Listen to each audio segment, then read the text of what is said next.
Olá, sou Grazi Rossato, Head de Tecnologia aqui na Nefac. Bem-vindos ao nosso segundo episódio da playlist Anefac News Radar Tecnologia. Hoje a gente vai falar como mapear e gerenciar equipes para impulsionar a inovação tecnológica. A gente vai dar dicas de como transformar e exponencializar a colaboração e diversidade do seu time, trazendo mais resultado e impacto para a sua empresa. Um super desafio hoje das empresas e também dos líderes. Para esse episódio, eu tenho duas super convidadas, Luana de Oliveira e Lisiane de Abreu, da Hub People. Olá, meninas, bom dia, obrigada por estar com a gente. Olá, obrigada pelo convite, Grazi, e o pessoal da Unifac também. Olá, olá, Legal, muito obrigada, Graça. bacana. Eu começo pedindo para vocês se apresentarem, né? Eu gosto sempre que se apresente como CPF, né? Porque eu acho que por todo CNPJ, por trás de todo CNPJ tem um super CPF. Então, Lizzie, te apresenta para a gente, por favor. Obrigada, Grazi. Pessoal, então, sou Lisiane, psicóloga, mãe do Lucas, empreendedora já numa caminhada aí de mais de 20 anos na área de gestão de pessoas, especialista em uma série de ferramentas para análise de soft skills e perfis comportamentais. Acho que isso dá uma boa resumida aí na trajetória. Legal. E você, Lu? Então, sou administradora de empresas, especialista em psicologia organizacional e outras relacionadas à área. Sou mãe de 2 filhos de 18 anos de diferença, vocês imaginem, e casada com um colega de profissão. E muito feliz de estar aqui com vocês. Obrigada pelo convite, Grazi, é um prazer. Legal. Vamos fazer esse bate-bola aí de uma forma bem leve e descontraída. E eu começo perguntando então para a Lise, né? O que você considera aí como melhores práticas, Lise, para a gente conseguir mapear habilidades e competências dentro de uma equipe, para que a gente consiga trazer efetivamente inovação tecnológica para as empresas, né? A gente percebe aí que as empresas hoje montam times separados, né? Tentam montar salas, né, específicas para inovação tecnológica. Como é que você enxerga que seria uma boa prática aí para a gente conseguir mapear essas habilidades? Boa pergunta, Grazi. É um desafio realmente, né, a gente conseguir mapear, mas a gente precisa, antes da gente montar um time, montar uma sala, né, de guerra ali, tentar organizar alguma ação para inovação, a gente precisa também ter um conhecimento individual das pessoas que fazem parte desse time, né? Antes de tudo, é a gente poder conhecer um pouquinho mais sobre cada indivíduo que faz parte daquela equipe e o que ele pode contribuir com essa equipe, né? Então, o que a gente procura fazer para poder ter esse conhecimento do indivíduo? Hoje a gente tem várias ferramentas de avaliação, né, que possibilita a gente mapear soft skills que contribuem sim para esse momento de inovação, né? Então a gente consegue, por exemplo, aplicar uma ferramenta de assessment como um PDA, um DISC, onde a gente vai conseguir ver a capacidade da pessoa de abertura a coisas novas, a gente vai conseguir avaliar o nível de iniciativa, de implementação, que é uma coisa muito importante. Não adianta a gente só ser super criativo e ter ideias arrojadas e inovadoras e não conseguir colocar isso em prática ou construir um step by step para que isso aconteça. Então, hoje, a gente pode sim se utilizar dessas ferramentas de avaliação de People Analytics, como o pessoal fala muito, né, para ter dados sobre os indivíduos e compor, então, equipes que sim tenham características e soft skills, né, e habilidades que possam possibilitar e maximizar a implantação de movimentos de inovação dentro da empresa. Eu começaria por aí. Entender cada indivíduo, né? E até hoje se fala não só de soft skills, mas também de power skills, né? E cada indivíduo tem os seus também, né? A gente sabe que as pessoas não dá para botar todos os grupos em caixinhas, né? E acho que analisar o indivíduo é bem importante. Mas existem lacunas, né? De habilidades em uma equipe, né? E como é que a gente consegue identificar essas lacunas para que a gente possa cobrir aí todos os aspectos que existem, né, dentro da demanda que as empresas têm de inovação. Legal. Bom, identificar lacunas, ela é importante, mas é importante também que os indivíduos entendam que eles também precisam desenvolver, né, e trabalhar essas lacunas. Então, não adianta só a organização ficar preocupada com essa identificação, né, mas a gente precisa envolver o indivíduo também no seu no desenvolvimento, né, e no trabalho dessas habilidades. Então, assim, como é que eu recomendo, né, que a gente pode trabalhar essas lacunas e abordar com as pessoas?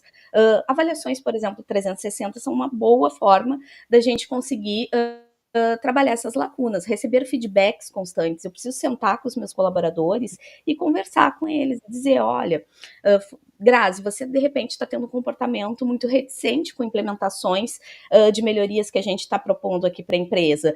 Quem sabe tu olha diferente, quem sabe tu percebe esse comportamento, quem sabe tu conversa com a Luana que está implementando e ajudando no processo para que você entenda melhor e consiga ficar mais disponível ou mais aberto. Então, o processo da gente estar constantemente conversando com as pessoas e dando feedbacks é uma forma da gente mapear essas lacunas, de cobrir um pouquinho essas lacunas, né? Outra forma é fazer com que as pessoas rodem um pouquinho nas funções, né? E desenvolvam novas habilidades, né? Então, assim, eu chamo a Grazi para um projeto diferente, que ela nunca atuou, isso vai ajudar ela a desenvolver. Ou ela numa equipe diferente também, né, diferente, Lu? exatamente. Ela numa equipe diferente, ela num projeto diferente, mas tirar a pessoa do lugar comum dela e fazer com que ela trabalhe e desenvolva outras habilidades, né? Que ela circule num novo círculo, que ela escute novas ideias. Isso são formas da gente ajudar o indivíduo a se perceber o que falta, e aí ele vai poder daqui a pouco sair e dizer, nossa, eu vou fazer um curso sobre tal coisa, porque eu vi que a Luana entende muito sobre isso, ou nossa, aquele grupo está léguas à frente no conhecimento sobre inteligência artificial, preciso correr atrás disso, né? Então, esse feedback formal que as empresas dão é importante, mas também esse circular, esse poder participar de fóruns diferentes também é importante, porque o indivíduo vai se percebendo e vai buscando seu desenvolvimento também. Legal. Então, acho que bem importante deixar a mensagem aqui. Então, depende da empresa também fazer o seu investimento, depende da liderança entender o indivíduo, Perfeito. mas também depende do profissional também, né, ter fazer o trabalho do seu autoconhecimento, entendimento, né, e com isso também atuar para evoluir, né? Eu encorajo muito os meus times a também participarem de ecossistemas, né? Então eu sempre trago aqui a NEFAC, é um ecossistema super importante, onde a gente lida com pessoas diferentes e acaba sempre aprendendo, né? Não porque às vezes a gente fica ali no ecossistema da empresa e do ecossistema apenas de tecnologia, mas a gente precisa também se experimentar em outro ecossistema, né? Mas, Lu, eu acho que a gente queria te perguntar um pouquinho sobre ferramenta ou algum tipo de método que você acha interessante, porque a gente também não pode ficar só na parte subjetiva, a percepção ela é muito importante, né, obviamente, né, entender as pessoas no olhar e na observação, mas eu queria saber um pouquinho assim de método ou o que você recomendaria para ajudar na avaliação do desempenho das equipes em projetos de tecnologia. Certo, Grazi. Aqui na Hub a gente costuma indicar, né, eu e a Lise, para avaliação de potencial e de desempenho das equipes nesses projetos, a combinação de práticas, né, do RH, de gestão de pessoas, com metodologias ágeis, né, dentro ali um OKR, com assessments específicos e ferramentas, por exemplo, como o Ninebox. Essas metodologias combinadas, elas permitem então o monitoramento do progresso, da evolução, né, dessas pessoas, desses indivíduos e dos times, de uma forma contínua, adaptativa, sistematizada, por isso que a gente fala das práticas do RH, e o uso de assessment acaba sendo crucial, porque daí tu entende, tu conhece o perfil comportamental do indivíduo, o momento dele, o que o motiva. Então, organiza tudo isso dentro das metodologias ágeis, por exemplo, e tu consegue maximizar não só a gestão dessas pessoas, mas como entender como as áreas estão funcionando, qual o impacto dos indivíduos nos grupos. Então, tu consegue ter não só uma montagem de time e um olhar no desempenho individual, mas como dentro dos projetos. Então, integradamente, né, tu mensura todo o alinhamento dos talentos com as demandas dos projetos e consegue, então, não só fazer um olhar de capacity, mas como de performance. Então, unindo essas ferramentas. Então, a gente, só para resumir, a gente utiliza OKRs, a gente utiliza Assessment e a gente, na gestão do desempenho, utiliza, por exemplo, uma Ninebox, que é uma ferramenta relativamente fácil para os RHs fazerem a gestão junto com as lideranças ali dos projetos. Eu acho que é super importante, né, essa parte, porque é uma prática, né, a gente conseguir identificar onde efetivamente a gente precisa atacar dentro de uma linha de prioridade, e essas ferramentas acho que podem ser super aceleradores aí para os líderes, no sentido de liderar pessoas, liderar times.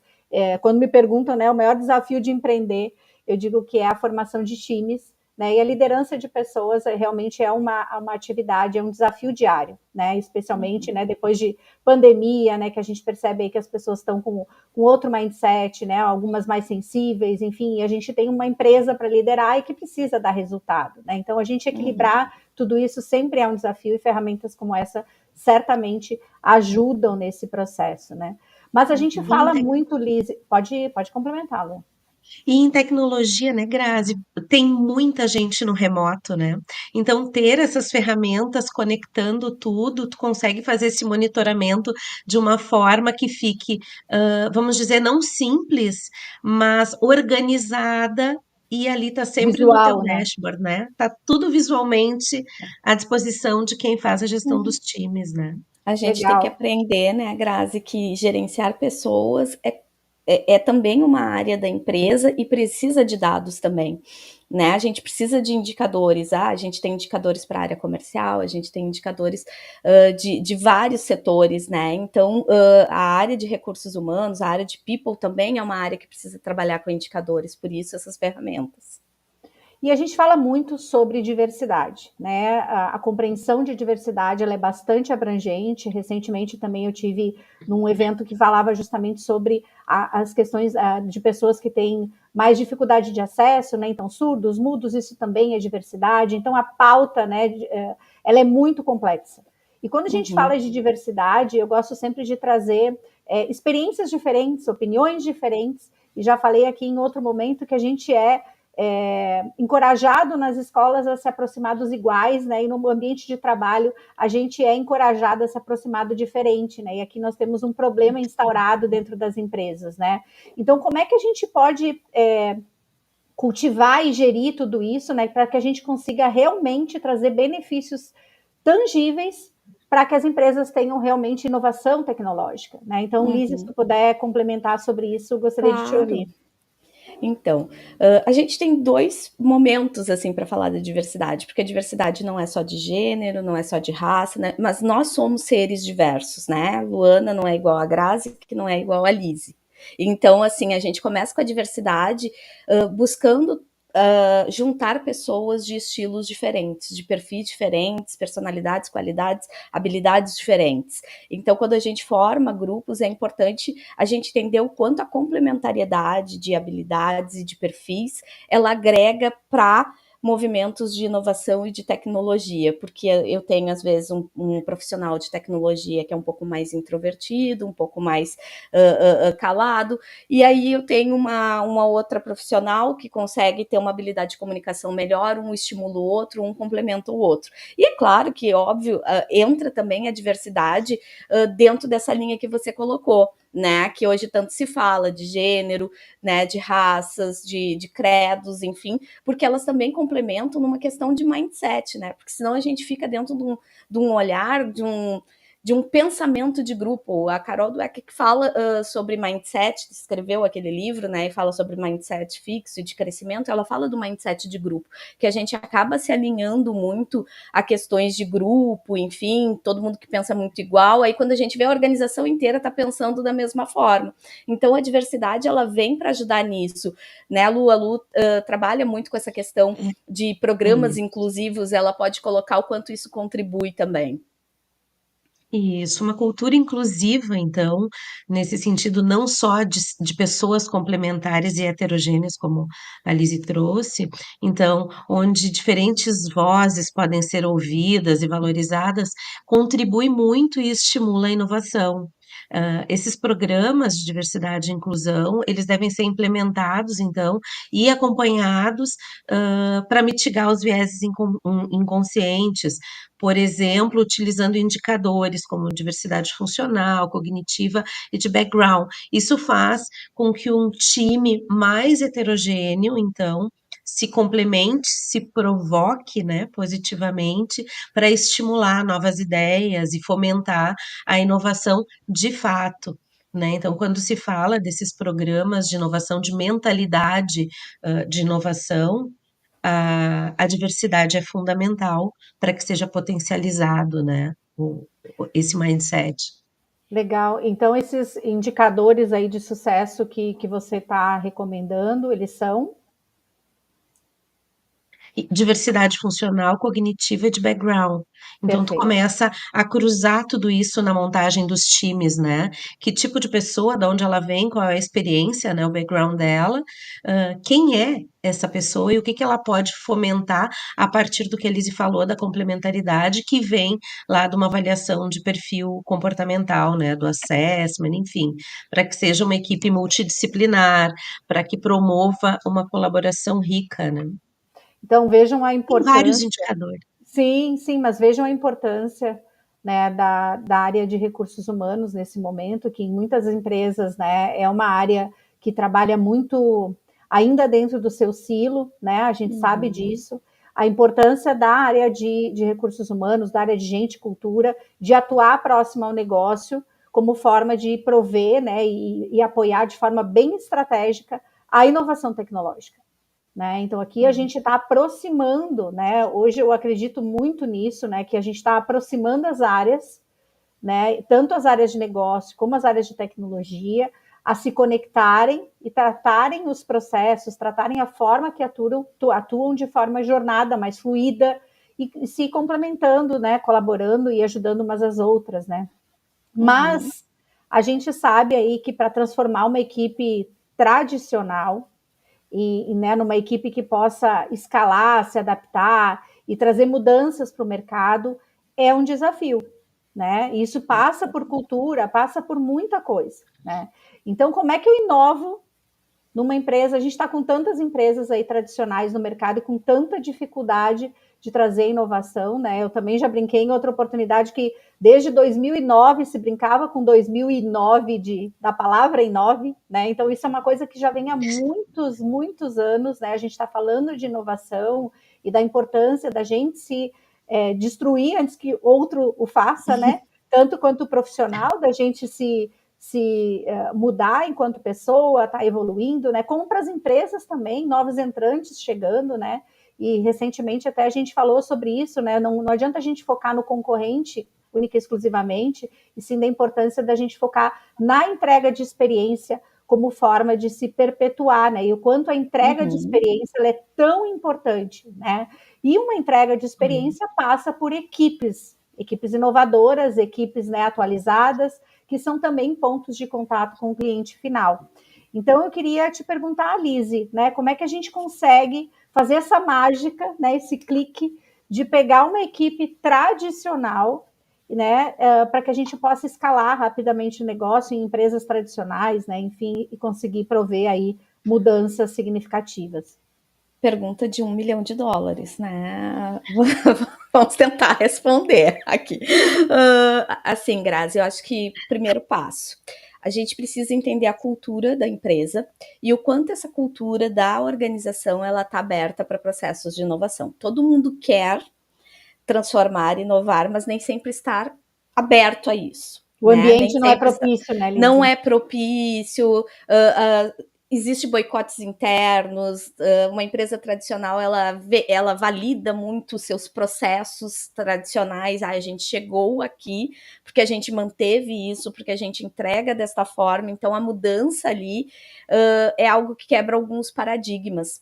Né? Então, o primeiro passo, entender se essa cultura organizacional ela está sendo um empecilho para o processo de inovação, ou ela pode ser um facilitador, né?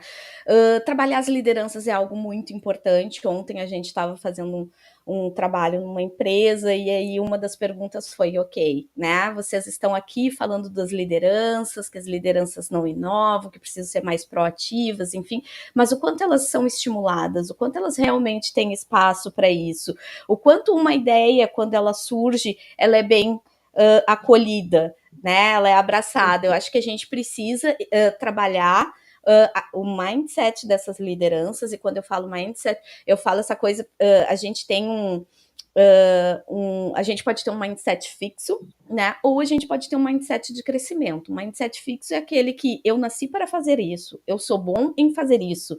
Então as empresas acabam tendo isso. E aí o que acaba acontecendo, né? Como eu sou bom em fazer isso, eu mantenho este comportamento. Eu não estou aberto a aprender outras coisas, experimentar novos comportamentos, né? Entender o que o meu cliente está precisando e daqui a pouco adaptar, né, a nossa atuação. Então, quando a gente fala em como a gente faz essa transformação, a gente tem que expor o time a isso. Começa por lideranças, começa por treinamentos de equipe. Nessa mudança de mindset, a equipe se percebeu quanto tem, às vezes, um olhar um pouco mais rígido, um pouco mais travado para a mudança, e possibilitar, né, espaços onde eles testem, errem, aprendam coisas novas e entendam que a mudança ela pode trazer algo muito positivo. Legal. Muito bom, acho que é uma pauta que dá para ficar aqui horas falando, né? Até porque todas as empresas hoje passam por esse desafio, né? E a gente sabe que os times estão precisando desse tipo de interação e de apoio para poder serem experimentados. E no passado, eu me lembro até quando a gente, né, foi para o Tecnopuc, uma das coisas que foi avaliadas foi dito assim: mas eu não vou levar esse time para o Tecnopuc, porque lá vai ter muita empresa. E no final eu vou botar ele vai acabar participando ali de grupo de usuários, eu vou perder essa pessoa, né? Uhum. Então, mais uma questão, né? Eu acho que os profissionais eles acabam estando nas empresas, não única e exclusivamente porque estão dentro de uma sala, mas porque a empresa está dando e concedendo para ele também um espaço de aprendizado, né? Não é só sobre valor mensal, mas sobre ela se sentir desafiada onde ela está. Né? Então, as empresas acabam saindo pelos líderes, acabam saindo por não estarem recebendo, né, incentivo para elas se desenvolverem também. Né? Principalmente essas novas gerações, né, Grazi? Eu acho que é importante a gente também ter esse olhar, E né? isso Que a também é gente diversidade, né? Lidar com isso também que também é diversidade, exatamente. Então, às vezes, assim, uma empresa tradicional ela costuma ter profissionais mais antigos, com mais tempo de casa, mas isso vai se renovar de um jeito ou de outro. As pessoas têm um ciclo dentro das organizações. Então, eu digo assim, trabalhar com essa geração que está vindo, ela é inevitável. Não, né, ela está aí, ela vai fazer parte do mercado de trabalho e ela realmente é engajada por outros motivos, como a possibilidade de crescer, de aprender e de estar num contexto de crescimento contínuo. Vou quebrar o gelo aqui fazendo uma pergunta. Vocês atuam em startups, né? Atuaram muito tempo ajudando startups. Vocês atuam em pequenas, médias e grandes, né? Então, eu queria que vocês falassem um pouquinho sobre o que vocês encontram de mais diferente pensando nesses 4 grupos, né? Empresas, até vamos dizer 3, né? Startups e pequenas empresas, empresas médias e grandes, né? Quando a gente fala sobre times para inovação tecnológica, é a cultura? São bons líderes? Né? O que tem de tão diferente nessas empresas aí que a gente percebe às vezes que a startup é processo? Então, eu queria que vocês falassem um pouquinho sobre isso. Fala, Lu, pode falar. As duas têm coisa para trazer. As duas a gente pode fazer essa troca aqui. O que a gente vê é que tem inclusive uma similaridade em tamanho, porque tudo está relacionado à cultura e às lideranças. Então, temos grandes empresas ágeis e pequenas empresas ágeis. Então, o que é de diferente e que trava a inovação, né? O estilo de liderança e o estilo dessa cultura, qual é a cultura? O que a gente tem visto? Que a burocracia é um impeditivo. Processos muito engessados, muito pessoalizados. Então, tu sabe lá pela Via Flow, né, Grazi, que processos como design thinking potencializam muito, porque tu olha, tu revisita tudo, tu olha a experiência que está sendo promovida não só para o cliente, mas internamente também na jornada do colaborador. O que que essa cultura conecta, o que que ela potencializa nos indivíduos de errarem, de testarem, porque se fala, né? Erre rápido e corrija. Nem sempre é assim se a tua estrutura é muito procedimental e burocrática. Nem Então, errar rápido indivíduo você consegue, né? Nem acertar rápido, nem errar rápido. Não consegue Exato. fazer. É uma coisa de louco, né? Então, assim, Uhum. a burocracia é esse engessamento dos processos, ele faz com que o processo não ande de inovação. Então, inovação, mindset empreendedor, tudo que já foi falado antes, na cultura, uma liderança ágil que permita, que fomente o desenvolvimento dos times, que proporcione autonomia, isso favorece, né, Uhum. a inovação em todos os níveis. E a diferença principal que a gente vê está justamente aí, não é sobre o tamanho da empresa, embora as pequenas tenham menos recursos. Temos Uhum. grandes empresas com muito recurso que são lentas e não são inovadoras. E tem aquela cultura do chegamos até aqui fazendo assim, nossos shareholders preferem assim, a segurança, Estou dando né? resultado, para que que eu vou mudar, né? Tá dando Exatamente. resultado em time que está ganhando não se mexe, o que não é o que a gente acredita, né, É. Lizzie? Independente do tamanho, Grazi, o que a gente precisa entender é que a gente precisa adotar práticas que facilitem o processo de inovação ou que estimulem o processo de inovação, seja ele olhando para as pessoas, entendendo as habilidades que as pessoas têm, o quanto elas podem contribuir com as suas skills para a inovação, implementar momentos na empresa, né, que a gente possa fazer a avaliação de quanto esse time está propondo e está inovando e está conseguindo e que os movimentos de inovação estão sendo consistentes e válidos para o negócio. Então são práticas, e as práticas a gente faz da pequena para grande, não, né? A gente só aplica, basta a gente ter essa abertura, né? Essa cultura que seja um facilitador. Legal. E a busca por resultado, né, por equipes cada vez mais enxutas, né? Então, também a gente fala muito da ambidestria, né? Então, como que eu tenho o mesmo time olhando para o hoje e pensando no amanhã? Isso é um desafio para qualquer negócio, né? Como é que eu Verdade. consigo promover agendas para o hoje? Como é que eu consigo ter agendas para o futuro? Trabalhar a minha cultura, trabalhar os meus processos. Nós participamos de alguns desafios também de inovação, né, de Open Innovation, em várias empresas que abriram, né, eu não vou citar nenhum nome aqui diretamente, mas tem várias empresas contratando o ecossistema de inovação para poder promover, e aí no final demora, sei lá, 1 mês, 2 meses, só para fazer o cadastro do fornecedor. Isso, Né? Então, essa são é a coisas realidade. assim que às vezes a gente precisa realmente olhar para processo, cultura e liderança. Gostei bastante do que vocês trouxeram aqui. A gente está chegando, né, quase no final. Eu vou perguntar para a Lu, então, uma última pergunta, né? Perguntar uma última pergunta, né, é meio complicado. Mas vou fazer a última pergunta aqui para a Lu, que seria como é que eu consigo garantir que a inovação desenvolvida está trazendo resultado concreto para a empresa? Que eu acho que também é uma boa pergunta de milhões aí, né? Como é que eu consigo É medir uma isso, né? pergunta. Garantir que essa inovação está trazendo resultado? A gente, eu acho que o mercado todo trabalha em cima dos indicadores, né, Grazi? Indicadores de sucesso. Então, quando tu estrutura um projeto, tu já estabelece quais são os objetivos e quais são os indicadores que vão ser utilizados para se avaliar esse sucesso. Então, para transformar, por exemplo, uma equipe, para monitorar, por exemplo, inovação e resultado, tem várias possibilidades, por exemplo, tem a taxa de implementação de ideias, tem a redução do tempo no ciclo de inovação, engajamento, e satisfação de clientes e de colaboradores, diversidade. Claro que tem o ROI, né, Grazi?